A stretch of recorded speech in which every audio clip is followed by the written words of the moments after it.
Nah, sekarang banyak sekali para ASN ya, aparatur sipil negara kita, anggota DPR, teman-teman kita di lembaga yudikatif, polisi, tentara ya, yang kekayaannya itu menurut saya jauh melebihi gajinya yang sebenarnya.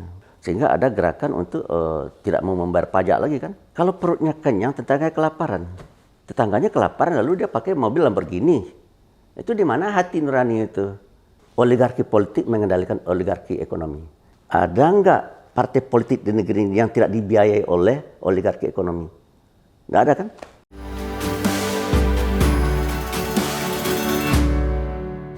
Assalamualaikum warahmatullahi wabarakatuh. Selamat datang di channel Abraham Samad Speak Up. Hari ini saya menghadirkan seorang tokoh agama yang kita kenal bersama-sama sebagai tokoh yang sangat vokal. Dan sekarang ini kita punya lagi tokoh yang sangat kritis dan vokal. Saya langsung saja memperkenalkan, beliau adalah Wakil Ketua Muhammadiyah dan juga Wakil Ketua Majelis Ulama Indonesia, Kiai Haji Anwar Abbas. Assalamualaikum Pak Kiai. Waalaikumsalam warahmatullahi wabarakatuh Pak Abraham. Sehat Pak Kiai? Alhamdulillah. Luar biasa. Tapi Pak Abraham lebih sehat dari saya, dari wajahnya kelihatan. Alhamdulillah Pak Kiai. Pak Kiai, ini kan menarik Pak Kiai. Akhir ini kita lihat ada fenomena yang sangat miris ya kalau kita lihat. Karena kan di satu sisi negara kita dalam keadaan yang mungkin Pak Kiai selalu katakan tidak sedang baik-baik saja ya. Sangat memprihatinkan. Tapi di sisi lain ada orang yang dengan tanpa ragu, tanpa punya rasa bersalah, dengan seenaknya memamerkan kekayaan, memamerkan hidup yang berlebih-lebihan.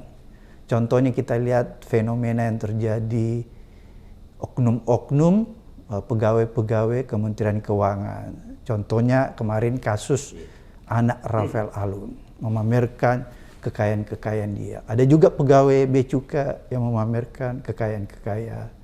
Dan yang lebih memperhatinkan lagi, seperti yang apa dikatakan Prof. Mahfud, bahwa ada sekitar 300 triliun ya, transaksi yang mencurigakan yang terjadi di lingkungan Kementerian Keuangan. Ini fenomena apa yang sedang terjadi Pak Kiai? Ya kalau menurut saya ini satu tanda bahwa falsafah bangsa ini sudah tidak lagi Pancasila. Oke. Ya, tetapi sudah lebih condong kepada faham-faham lain seperti hedonisme, materialisme, dan lain-lainnya. Jadi oleh karena itu bagi saya yang terasa saat ini adalah ternyata Undang-Undang Dasar 45 itu hanya ada di atas kertas. Oh, di atas kertas. Dan tidak mewujud di dalam kehidupan kita sehari-hari. Sebagai contoh, Oke.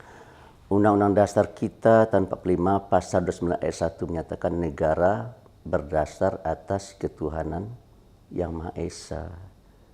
Jadi tidak boleh ada undang-undang, peraturan dan kebijakan ya serta perilaku dan tindak tanduk kita yang bertentangan dengan nilai-nilai dari ajaran agama. Apakah itu agama Islam, agama Kristen, agama Katolik, agama Hindu, agama Buddha, agama Konghucu, 6 agama ya. Sepanjang pengetahuan saya dari 6 agama itu tidak ada yang mengajarkan dan menyuruh umatnya untuk hidup bermewah-mewah, tidak ada tuh. Untuk berlaku sombong dan takabur tidak ada. Tapi pada kenyataannya kita lihat ya banyak sekali para pengikut agama di negeri ini yang hidupnya menurut saya ya sudah melanggar ketentuan-ketentuan dari ajaran agamanya masing-masing. Salah satunya itu adalah ya melakukan tindak korupsi ya. Kan tidak ada agama yang membolehkan orang mengambil hak orang lain gitu ya. Kalau dalam Islam sudah jelas wala ta'kulu ambalakum bainakum bil batil kan gitu ya. Janganlah kamu makan harta sama kamu dengan cara yang batil. Nah, sekarang banyak sekali para ASN ya, aparatur sipil negara kita, anggota DPR, teman-teman kita di lembaga yudikatif, polisi, tentara ya, yang kekayaannya itu menurut saya jauh melebihi gajinya yang sebenarnya. Jadi tidak sesuai dengan profil pendapatan mereka ya? Iya, kalau kita hitung pendapatannya itu yaitu ya bisalah membuat dia hidup apa ya.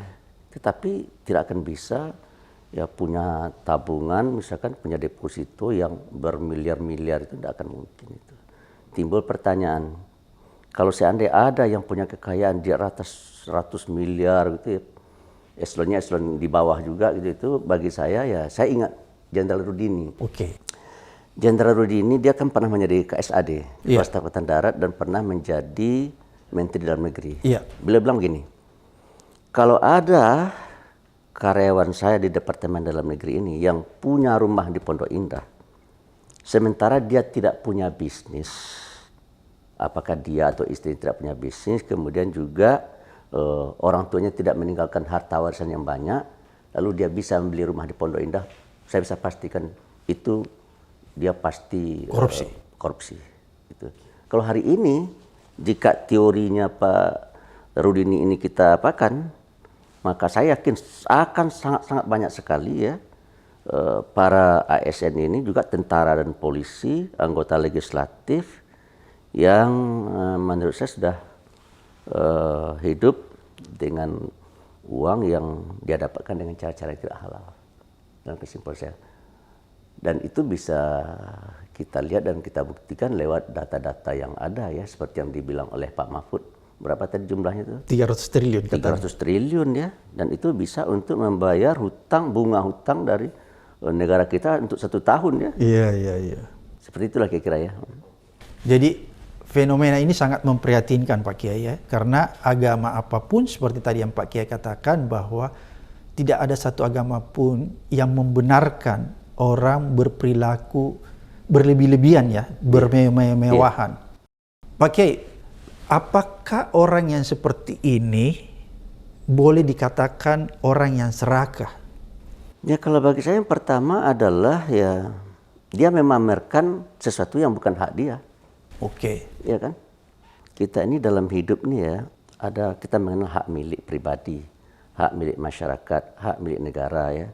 Kita tidak boleh, negara tidak boleh mengambil hak masyarakat, tidak boleh mengambil hak individu.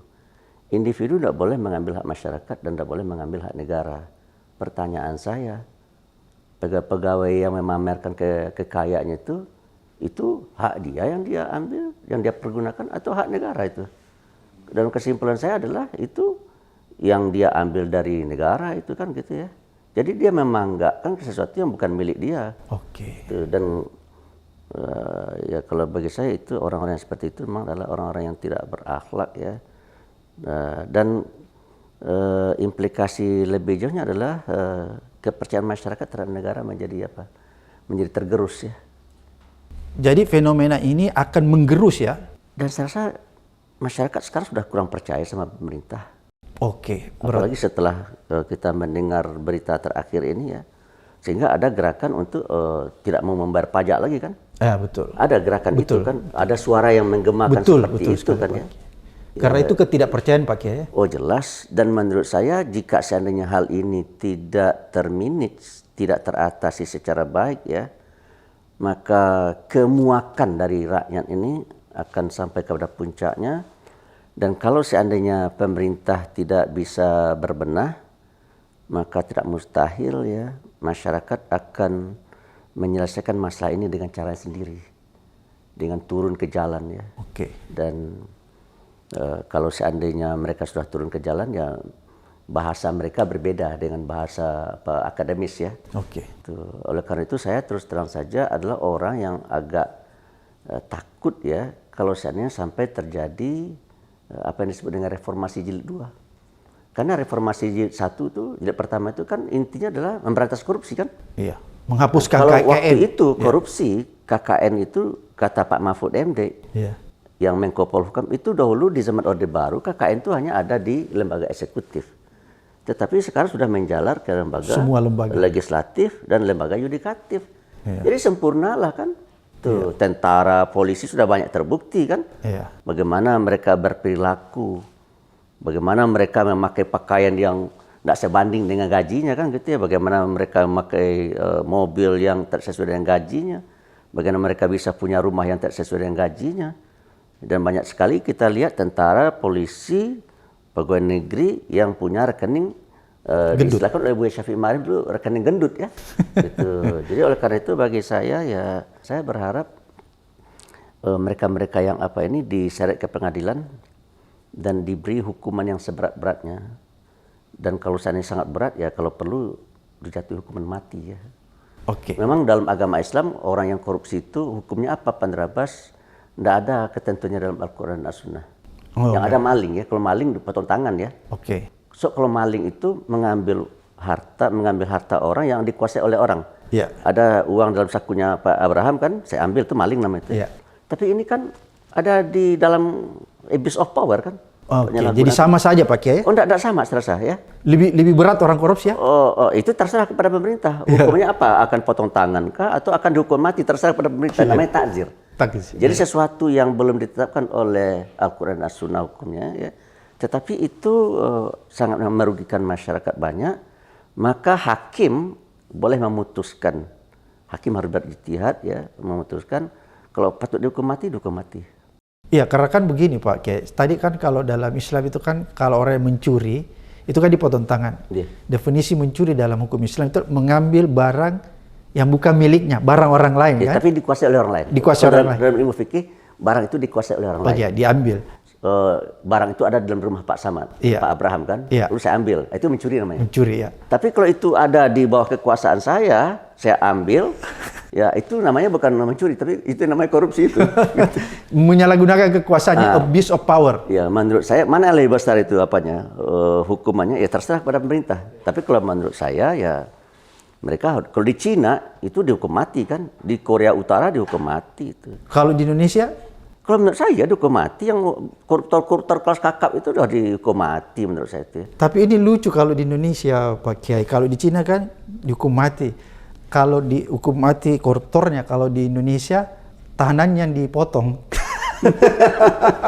Tahanannya yang dipotong ya, bukan orangnya. Bahkan koruptor itu masih dihormati ya. Masih dihormati. Masih dihormati. Jadi ini yang menurut saya Pak Kiai, apa sebenarnya yang harus dilakukan organisasi-organisasi kemasyarakatan atau organisasi-organisasi keagamaan untuk memberikan edukasi kepada masyarakat agar masyarakat itu bisa paham ya untuk memberikan sanksi sosial kepada orang-orang yang seperti tadi Pak Kiai katakan, seharusnya kan orang-orang yang sudah berbuat jahat terhadap negara, mengambil uang yang bukan miliknya dan memporak-porandakan negara, itu kan harusnya diberikan sanksi sosial ya.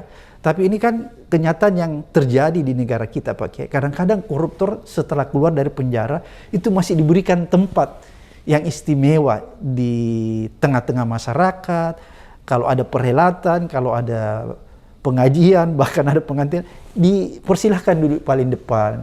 Menurut saya apa sih yang harus dilakukan Pak Kiai supaya kita bisa mengedukasi masyarakat bahwa seharusnya kita tidak boleh memperlakukan koruptor itu seperti orang-orang setengah dewa, orang-orang yang bersih. Kan gitu yang kita tangkap. Karena di negara kita ini Pak Kiai, masyarakat kita sedang mengalami disorientasi. Kenapa saya katakan disorientasi? Orang yang dihargai itu adalah orang yang kaya. Kan gitu. Yeah. Orang yang terlihat luar biasa itulah yang mendapat penghargaan di tengah-tengah masyarakat. Tapi orang yang sebenarnya juga masyarakat orang ini punya moralitas yang kuat, orang yang bisa jadi panutan, tapi dia hidupnya tidak terlalu hebat, itu tidak diberi penghargaan seperti orang yang tadi saya katakan, orang yang berlimpah kekayaan. Jadi rakyat kita sedang mengalami disorientasi ya. Apa yang seharusnya dilakukan oleh organisasi-organisasi kemasyarakatan, organisasi-organisasi keagamaan agar memberikan edukasi, pencerahan kepada masyarakat tentang bagaimana sih seharusnya respon masyarakat itu terhadap orang-orang yang sudah merusak moral bagi itu. saya begini ya, negara ini kan negara kita bersama. Ya. Pemerintah itu kan orang kita percaya untuk membantu kita mengurus negara ini. Gitu ya. Oleh karena itu negara ini harus kita urus ya secara bersama-sama. Pemerintah bersama rakyat harus bekerja sama gitu kan. Tetapi kan kenyataannya pada hari ini kan tidak seperti itu ya. Pemerintah kurang mendengar suara dari rakyat gitu kan ya. Dan rakyat kadang-kadang hari ini juga kurang mendengar apa yang disampaikan karena sudah ada saling tidak percaya mempercayai gitu. Kenapa terjadi hal kayak begini ya kayak gini. perilaku-perilaku dari oknum-oknum pemerintah ini tidak mencerminkan mereka itu adalah warga negara yang baik gitu. Dan kita 26, sekian juta orang di negeri ini kan masih hidup dalam keadaan kemiskinan kan. Oke. Sementara ini berpoya-poya mereka. Jadi bagaimana akan percaya mereka dan kita akan percaya kepada mereka. Kalau seandainya uang negara ini dia kuras, dia gerus ya untuk memperkaya dirinya, untuk hidup bermewah bersama istri dan anak-anaknya kan gitu ya.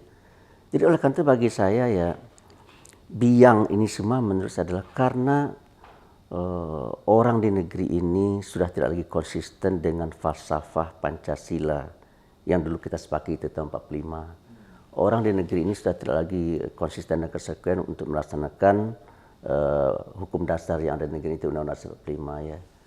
Dan saudara Surya Paloh menyatakan dalam bidang ekonomi ya. Yeah. Kalau kata Bung Hatta, sistem ekonomi kita adalah sistem ekonomi sosialisme versi Indonesia, bukan sosialisme marxisme. Sosialisme versi Indonesia. Oh, versi Indonesia. Kalau menantu beliau Profesor Dr. Setiadi Susono menyatakan sistem ekonomi kita adalah sosialisme religius. Kalau Mobiarto di Jogja menyatakan bahwasanya sistem ekonomi kita adalah sistem ekonomi Pancasila. Oke. Itu sebuah sistem ekonomi ya yang dinafasi dan dijiwai oleh nilai ketuhanan dan nilai keagamaan. Gitu. Tetapi pada kenyataannya apa? Mana ada kegiatan ekonomi kita diwarnai oleh nilai ketuhanan dan nilai keagamaan ya. Gitu. Sehingga Saudara Surya Paloh menyatakan sistem ekonomi kita hari ini adalah sistem ekonomi liberalisme kapitalisme. Gitu. Jadi kesimpulan saya kalau begitu negara ini sudah tidak lagi di jalannya sebenarnya ini. Gitu. Nah, kita lihat aja kebijakan-kebijakan yang dibawa oleh negara, oleh DPR misalkan gitu ya, undang-undang yang dilahirkan dari DPR. Sebenarnya kan berpihak kepada segelintir orang ya. Memang mereka orang yang segelintir orang itu rakyat juga ya, tetapi rakyat yang di mana? Masyarakat kita kan kayak piramid ya, atas, tengah, bawah. Yang lebih diakomodir suaranya oleh DPR dan pemerintah adalah suara yang paling di atas gitu. Jadi elitis ya. Sementara rakyat itu ada yang lebih banyak kan di lapis bawah. Nah, oleh karena itu saya berkesimpulan ya, kalau kita ingin menjadi negeri yang maju, kita tidak hanya ingin negeri kita menjadi negeri yang maju saja, tapi berkeadilan, di mana rakyatnya hidup dengan aman, tentram, damai dan bahagia. Gitu. Bagaimana cara mewujudkannya itu? Menurut saya ya, tidak ada pilihan lain, kita kembali secara konsisten dan konsekuen kepada falsafah bangsa kita Pancasila dan kepada hukum dasar kita yaitu Undang-Undang 45. Oke, Pak Kiai katakan kita harus kembali konsisten untuk melaksanakan dan mengamalkan Pancasila dan Undang-Undang Dasar 45. Apakah selama ini Pak Kiai bahwa kita sudah mulai tidak konsisten mengamalkan Pancasila dan Undang-Undang Dasar 45? Atau kita sudah terlalu jauh menyimpang dari Pancasila dan Undang-Undang? Ya, sila pertama kita ketuhanan yang Maha Esa. Oke. Berarti agama ya? Agama. Ada nggak agama yang bolehkan korupsi? Kan tidak ada agama yang bolehkan korupsi. Tapi apa yang dilakukan oleh aparatur negara kita? Apa yang dilakukan oleh tentara dan polisi di negeri ini? Ya kan? Pertanyaan saya, banyak yang dilakukan adalah perbuatan-perbuatan dan tindakan-tindakan tidak terpuji. Ya, dari mana kita belajar agama? Jadi kalau begitu kesimpulan saya, agama hanya ada di bibir. Tidak ada dalam kehidupan mereka sehari-hari. Tidak ada mereka bawa ke dalam kehidupan pekerjaan mereka sehari-hari gitu. Jadi agama itu hanya mungkin ada di rumah ibadah ya, tapi tidak ada dalam kehidupan sehari-hari mereka gitu. Kalau begitu kesimpulan saya, bangsa ini, warga bangsa ini sudah sekuler. Oke. Ya, dan di negeri ini sekarang ini yang berhadapan adalah katanya ada religius fundamentalis ya. Yeah. Ada orang-orang apakah Islam, Kristen yang fundamentalis, tapi sini ada sekuler fundamentalis nih. Yeah. Gitu. Dan sekuler fundamentalis ini menurut saya sangat kuat hari ini. Melebihi daripada religius fundamentalis. Jadi sedang berhadapan antara sekuler fundamentalis dan religius fundamentalis. Nah, dan kita akan mengambil jalan tengah. Okay. Yang ditaruhkan dalam itu adalah Islam Wasatiyah ya. Dan kita mengambil jalan yang lebih di tengah, tidak ke kanan, tidak ke kiri. Itu kita sebut dengan jalan garis lurus itu. Garis lurus dalam kehidupan kebangsaan apa itu? Ya Pancasila, Undang-Undang 45. Dalam kehidupan berislam apa itu? Al-Quran dan As-Sunnah. Ihdinas siratal mustaqim. Ihdinas siratal mustaqim ya, dijawab. Tunjuki kami jalan lurus, gitu kan ya. Zalikal kitabul la raiba hudal lil muttaqin. Petunjuk dan pedomannya apa? Ya Al-Quran dan Sunnah. Pertanyaannya adalah apakah Al-Quran dan Sunnah dibawa ke dalam kehidupan sehari-hari? Apakah orang Kristen dan Katolik agamanya dalam kitab suci itu dibawa dalam kehidupan sehari-hari? Orang Hindu Buddha Konghucu dibawa ke dalam kehidupan sehari-hari? Saya jauh panggang dari api. Kita sekarang terjebak dalam sekularisme fundamentalis ya. Sekularisme nanti. Sehingga agama itu tidak diamalkan dalam kehidupan sehari-hari. Betul. Cuma ada di tadi yang Pak Kiai bilang ada di rumah ibadah dan cuma ada di KTP. Ya, coba Pak Abraham bilang tadi kan, mereka banggakan kekayaannya, kemewahannya, mobilnya yang apa kan, rumahnya yang mentereng dia banggakan. Pertanyaan saya, agama mana yang menyuruh itu? Agama mana yang membolehkan umatnya, pengikutnya memanggak-manggakkan kekayaannya kepada orang lain, apalagi di tengah-tengah kemiskinan? Iya. Saya rasa dalam salah satu hadis ya, tidaklah bisa dikatakan seseorang itu beriman ya kalau perutnya kenyang, tetangganya kelaparan. Tuh. Tetangganya kelaparan lalu dia pakai mobil Lamborghini. Itu di mana hati nurani itu? Kalau seandainya diapakan dengan nilai-nilai ajaran agama ya berarti sudah terlalu jauh. Ya. Jadi berarti kalau ada seseorang yang kaya raya, kemudian di sebelah rumahnya ada orang yang susah makan, berarti orang itu tidak beriman ya Pak Kiai? Ya. Dan yang mengejutkan saya, tanpa saya sebut ya, saya bertemu dengan seorang gubernur. Oke. Pak Gubernur, bagaimana situasi di negeri ini? Oh aman Pak Kiai. Di sini nggak ada maling, yang ada rampok. Nah, terus apa tindakan Pak Kiai? Apa tindakan Pak Gubernur? Kata beliau, biarin aja. Nah, kenapa dibiarin? Itu yang dirampok itu adalah orang-orang yang tidak peduli terhadap masyarakatnya. Nah, itu pula yang diusung sekarang oleh dunia ya. Dulu paradigma yang dipakai itu hanya 1P, profit. Para pengusaha ini hanya berorientasi pada profit. Ya, yang dicarinya adalah kekayaan, uang, harta. Kemudian dunia sadar akibat dari perbuatan mereka ya sekarang ada warming, global warming ya, ada macam-macam kan gitu ya. Maka dunia mengusung sekarang 3P. Profit, silakan Anda mencari untung, tapi Anda harus berbuat baik kepada people. Ya, Anda peduli kepada orang lain, kepada people. Dan kalau seandainya Anda beruntung, Anda harus berbuat yang tidak akan merusak lingkungan. Jadi profit, people, dan planet. Ya. Tapi saya lihat itu masih kurang itu. Dalam surah Al-Qasas ayat 77 nyatakan kamu silakan mencari akhiratmu, tapi jangan lupa duniamu. Kalau jangan lupa duniamu berarti kita harus mencari uang. Wa ahsin kama ahsanal laik. Dan kalau seandainya kamu sudah punya uang, sudah punya keuntungan, berbuat baik kepada orang lain. Dan kalau seandainya engkau sudah berbuat kepada orang lain dalam perbuatan, jangan sampai merusak bumi. Karena saya tidak suka kepada orang berbuat binasa, kata Tuhan. Oleh karena itu, yang diusung oleh PBB itu 3P, profit, people, planet, dan menurut saya harus satu lagi, paradise. Paradise. Ya. Jadi semua yang kita lakukan dalam rangka mencari profit, dalam rangka berbuat kepada orang, dalam rangka berbuat terhadap alam dan lingkungan, ya, kita harus memperhatikan nilai-nilai yang diajarkan oleh ajaran agama kita dengan nilai yang dituntunkan oleh agama kita gitu. Dan hari ini saya lihat nilai-nilai yang ada dalam ajaran agama itu itulah yang tidak diperhatikan. Bahkan mereka ingin mencoba menyingkirkan agama dalam kehidupan. Karena ada yang menyatakan agama adalah musuh Pancasila, kan ada tokoh di negeri ini ya. Musuh terbesar dari Pancasila adalah agama. Itu bagaimana tuh? Dan itu orang masih menjabat sampai hari ini, bingung juga saya itu. Tuh, bagaimana mungkin di negara yang Pancasila, sila pertama ketuhanan yang Maha Esa, ada tokoh yang mengatakan agama adalah musuh terbesar dari Pancasila. Padahal Pancasila itu tidak akan ada kalau nggak ada agama, sila pertamanya. Gitu. Sila pertama Pancasila adalah ketuhanan yang Maha Esa, berarti kan agama. Jadi tidak akan ada Pancasila kalau tidak ada agama. Jadi oleh karena itu agama harus menyinari sila kedua, sila pertama kedua harus menyinari sila ketiga, pertama kedua ketiga menyinari sila keempat, sila pertama kedua ketiga keempat menyinari sila kelima. Itu begitu semestinya itu. Tapi yang kita lihat dan kita saksikan tidak seperti itu. Agama sendiri, ya, sila kedua sendiri, sila ketiga sendiri, sila keempat sendiri, sila kelima sendiri-sendiri, seperti tidak berhubungan. Tuh, sehingga ketika kita bicara tentang ekonomi, ekonomi kita adalah ekonomi yang tidak berketuhanan, ekonomi kita adalah ekonomi yang tidak berperikemanusiaan, tanah orang dirampas kan gitu ya oleh mafia tanah kan, ekonomi kita tidak menghindarkan persatuan dan kesatuan sehingga ada kesenjangan sosial ekonomi kan, ekonomi kita tidak memperhatikan musyawarah, ya kan, yang benar hanya dia sendiri gitu kan. Jadi kesimpulan saya ini negara apa ini gitu. Dan kalau menurut saya ya kalau seandainya Soekarno sama Bung Hatta hidup kembali ya, yang begitu dia muncul dia langsung nangis itu saya rasa itu karena dia lihat apa yang terjadi hari ini tidak sesuai dengan dia harapkan dan impikan. Jadi berarti ada nilai-nilai yang tergerus ya Pak Kiai, di dalam tata cara kita bermasyarakat dan bernegara akhir-akhir ini. Iya.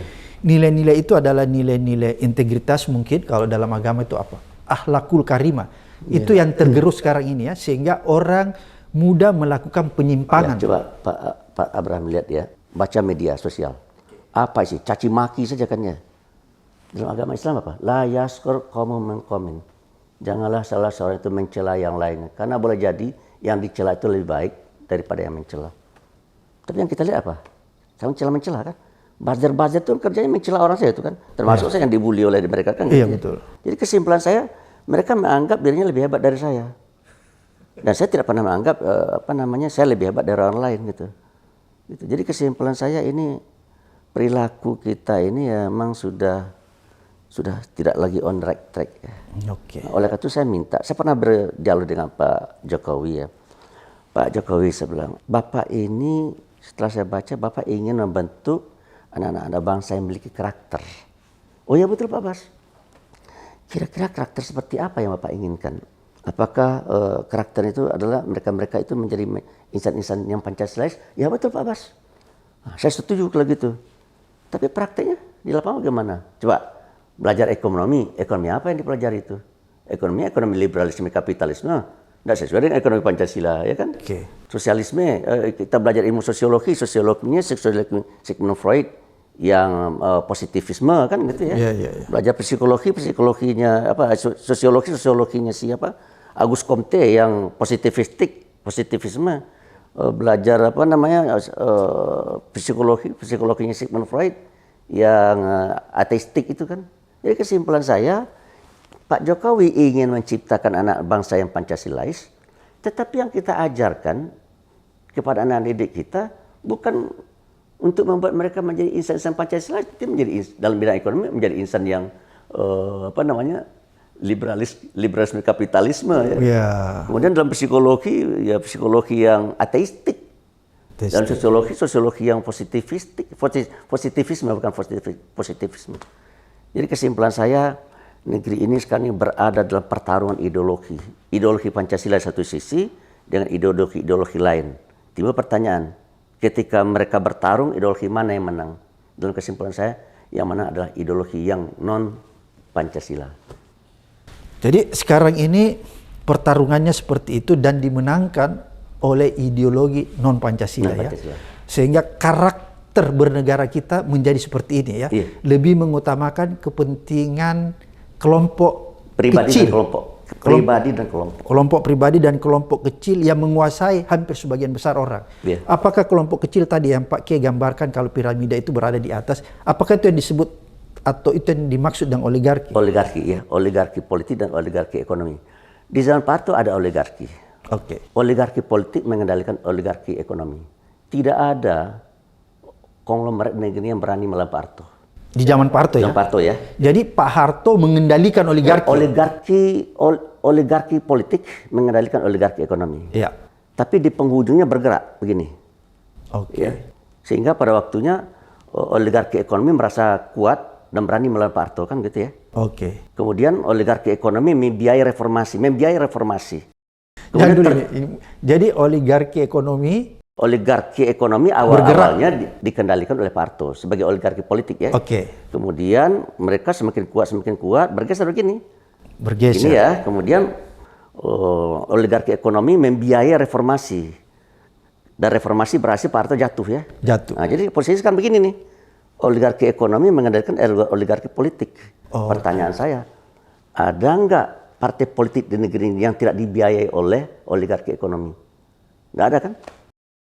Jadi hampir semua partai politik itu dibiayai oleh oligarki ekonomi. Iya. Nah, disinilah relevansinya kata-kata dari seorang tokoh nasional yang berasal dari Sulawesi Selatan, yang sangat berkesan di saya. Ketika saya bertamu ke rumah beliau, namanya Profesor Dr. Ki Haji Liafi. Oh iya benar. Pak Kiai, saya dipercaya oleh teman-teman saya menjadi Sekretaris Jenderal Majelis Ulama Indonesia. Saya terpilih di Surabaya tahun 2015. Saya datang ke sini Pak Kiai, minta nasihat, tolong nasihati saya. Lalu beliau nasihati saya, lebih setengah jam beliau menasihati saya. Tapi ada satu nasihat beliau ya. kita itu kalau jadi pemimpin ya, ada kata-kata orang arif yang harus kita perhatikan. Apa itu Pak Kiai? Saya bilang. Nah, beliau menyatakan orang arif itu bilang begini, i'ti man syi'ta fa innaka amiruh, was'al man syi'ta fa innaka asiruh. Ini kalau saya terjemahkan secara bebas ya, arti gini. Jika engkau memberi kepada orang yang engkau kehendaki, maka engkau akan bisa memerintah-merintahnya. Dan jika engkau minta-minta kepada orang yang engkau kehendaki, maka engkau akan menjadi tawanannya. Pertanyaannya hari ini, ada enggak partai yang tidak dibantu oleh pemilik kapital? Ada enggak partai yang tidak minta-minta sekarang ini kepada pemilik kapital? Ada enggak pemimpin di negeri ini yang tidak disanguin oleh pemilik kapital? Ada enggak pemimpin di negeri ini yang tidak meminta-minta kepada pemilik kapital? Bagi saya ada yang menarik pengalaman pribadi ya. Saya habis wawancara di sebuah tempat. Kemudian ada tokoh-tokoh seminggu lagi akan lebaran. Ini milik konglomerat. Oligarki. Oh, milik oligarki lah. Lalu saya tanya, Bapak mau wawancara? Oh tidak, mau ketemu bos. Ya. Itu pertanyaan saya, seminggu lagi lebaran, mau ketemu bos, ngapain tidak wawancara dengan TV yang baru wawancara saya gitu ya? Iya. Kira apa? Ngapain ke sana tuh? Minta uang THR kan gitu ya? Siapapun dia ya, kalau seandainya dia sudah disanguin, ya kemungkinan besar ya agak sulit bagi dia untuk tidak mengakomodir aspirasi orang yang menyanguin dia. Oh. Kalau dalam istilah saya di Sumatera Barat sana, di Minang sana itu ya, kalau seandainya kita menerima pemberian orang, itu akan bisa membuat kita berhutang budi kepada yang bersangkutan. Dan kalau kita sudah berhutang budi kepada yang bersangkutan, kepada para pemilik kapital, maka lidah kita akan terhimpit. Dan kita tidak akan berani untuk menentang apa keinginan dan tuntutannya. Gitu. Oleh karena itu saya melihat sekarang di negeri ini ya, anggota DPR dan pemerintah telah memperjuangkan rakyat. Tapi rakyat yang mana yang diperjuangkan? Seperti saya gambarkan tadi, dia kayak piramid, atas, tengah, bawah. Ternyata yang lebih banyak diperjuangkan dan diakomodir oleh anggota DPR dan pemerintah adalah kepentingan rakyat yang paling atas. Dan terbukti dalam Undang-Undang Cipta Kerja. Ya, di Judicial Review, dan MK memutuskan apa itu secara hukum itu? Inkonstitusional, yeah. Bersyarat atau apa itu istilah itu. Jadi artinya Mahkamah Konstitusi meminta supaya Undang-Undang Cipta Kerja ini jangan diberlakukan dulu. Iya. Yeah. Kalau akan diberlakukan, siapkan dulu segala-galanya sehingga kembali dia sesuai dengan konstitusi kita, gitu kan. Nah, jadi kalau gitu kesimpulannya ngapain saja anggota DPR selama ini membuang uang habis-habis, tapi ternyata setelah diuji dan sesuai dengan Pancasila dan Undang-Undang 45. Berarti kesimpulan Pak Kiai, produk undang-undang yang dihasilkan oleh DPR adalah produk undang-undang yang hanya menguntungkan segelintir orang. Dan segelintir orang itu adalah pemilik modal. Saya tanpa menyebut nama, seorang tokoh yang banyak tahu dan banyak mengerti, dia bilang begini, 80% undang-undang yang berhubungan dengan masalah ekonomi itu sudah dikangkangi oleh pemilik kapital. Apa artinya kalau dikangkang itu? Dikendalikan, diwarnai oleh para pemilik kapital. Gitu. Jadi kesimpulan saya ya ternyata Dewan Perwakilan Rakyat ini bukan lagi dewan yang mewakili rakyat. Dia masih tetap dewan yang mewakili rakyat, tapi rakyat yang diwakili bukan rakyat lapis bawah, tapi adalah rakyat lapis atas. Jadi dia masih tetap berhak menyandang gelar DPR, Dewan Perwakilan Rakyat, tetapi rakyat yang dia lindungi, yang dia bela adalah rakyat yang dia ada di lapis atas, bukan ada yang di lapis bawah. Sementara yang lebih banyak itu adalah yang ada di lapis bawah. Jadi kalau gitu kesimpulan saya ya tentu rakyat yang di lapis bawah yang tidak diperhatikan ini akan kecewa.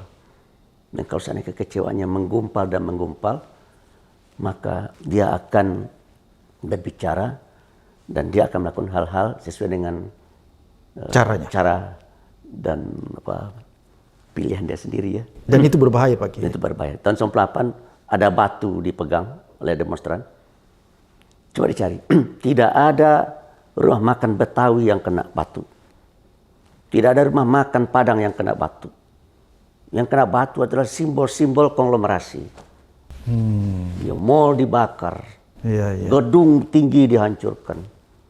Apa itu maknanya itu? Mereka muak dan benci ya, kepada orang-orang yang kaya raya di negeri ini, tapi tidak peduli ya, kepada rakyat kecil. Tetapi saya melihat ada satu tempat kepunyaan saudara kita di etnis Cina, ketika mau dilempar, itu rakyat sekalian itu mengelilinginya.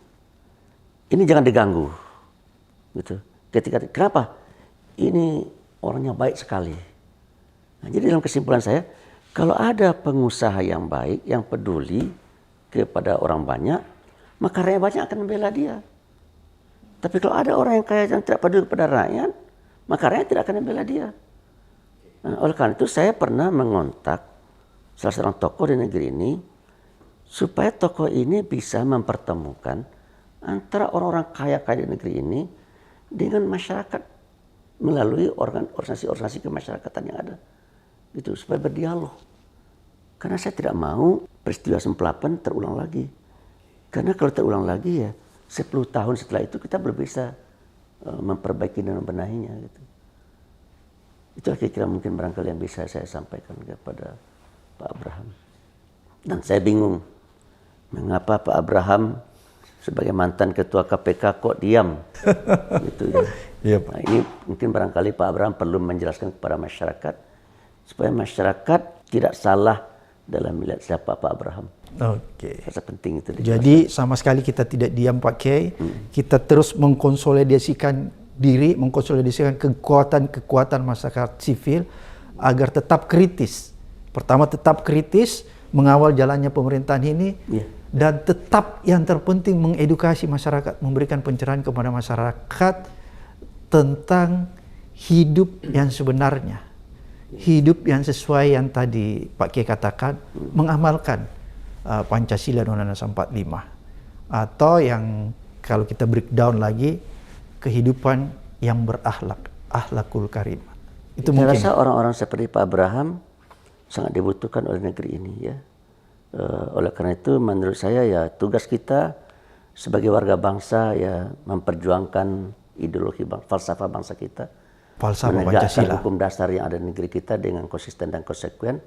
Dan Pak Abraham adalah salah satu tokoh yang menurut saya ya, akan bisa berbuat banyak dalam hal tersebut. Insya Allah. Oleh karena itu jangan menyembunyi, jangan lagi bertapa dan harus keluar. Harus keluar Pak Kiai, nggak boleh bersuara ya. Bersuara ya. Alangkah malunya saya ini Pak Kiai, orang yang masih tergolong muda dibandingkan Pak Kiai, bersembunyi di belakang layar, padahal Pak Kiai yang sudah mulai berumur, tetap garang, tetap vokal, dan tetap kritis. Ya, dan tetap ada di kalau bagi saya sudah jelaskan kepada teman-teman saya ini memang berpolitik. Tapi politik saya bukan politik kekuasaan. Saya tidak ingin jadi presiden, tidak ingin jadi wapres, tidak ingin jadi menteri, tidak ingin jadi komisaris di BUMN, tidak ingin jadi duta besar saya ini hanya politik saya politik nilai. Ya, bagaimana caranya supaya pemerintah, DPR ya bisa menjunjung dan mengedepankan nilai-nilai yang ada dalam Pancasila dan Undang-Undang 45. Kalau pemerintah benar saya akan dukung, tapi kalau pemerintah tidak benar ya saya ingatkan. Tuh, kalau Pak Jokowi benar, ya saya akan dukung Pak Jokowi, meskipun saya dibully oleh teman-teman saya yang oposisi. Itu kan ya. Tapi kalau Pak Jokowi salah, menurut saya melenceng gitu ya, ya wajib hukumnya bagi saya sebagai warga negara dan sebagai seorang muslim untuk mengingatkannya gitu. Makanya di Majelis Ulama Indonesia itu posisi yang dibuat oleh Majelis Ulama itu adalah MUI itu adalah sodikul hukumah, mitra pemerintah. Mitra. Tapi kata sodikul hukumah itu dari bahasa Arab, tadi dari sod, dal dan qaf, asirku. Jadi MUI itu berprinsip jika pemerintah benar maka MUI harus dukung. Jadi kalau pemerintah tidak benar, MUI tidak boleh mendukungnya. Gitu. Karena tolak ukur kemitraan itu adalah kebenaran. Oke. Kalau sana benar, kita dukung. Kalau tidak benar, ya kita ingatkan. Jadi tolak ukur kemitraan itu adalah kebenaran. Bukan persekongkolan. Bukan persekongkolan, asidku. Dan teman-teman saya yang lain yang agak menginginkan ya bergabung dengan pemerintah. Ya. Right or wrong is MUI tidak seperti itu ya.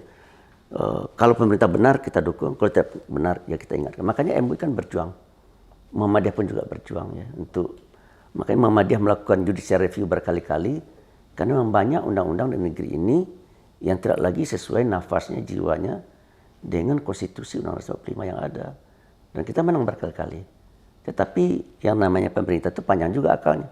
Ya, dia kalah, lalu dia cari jalan lain. Ya, saya tidak usah ungkap lah, mungkin Pak Abdurrahman lebih tahu gitu ya. Baik Pak Kiai. Terima kasih banyak Pak Kiai atas pencerahan, edukasi dan tausiahnya di channel Abraham Samad Speak Up. Mudah-mudahan di hari-hari depannya Pak Kiai masih diberikan kesehatan, kekuatan sehingga masih bisa memberikan tausiah kepada kita lewat channel Abraham Samad Speak Up. Terima kasih, sampai jumpa di episode berikutnya. Wassalamualaikum warahmatullahi wabarakatuh.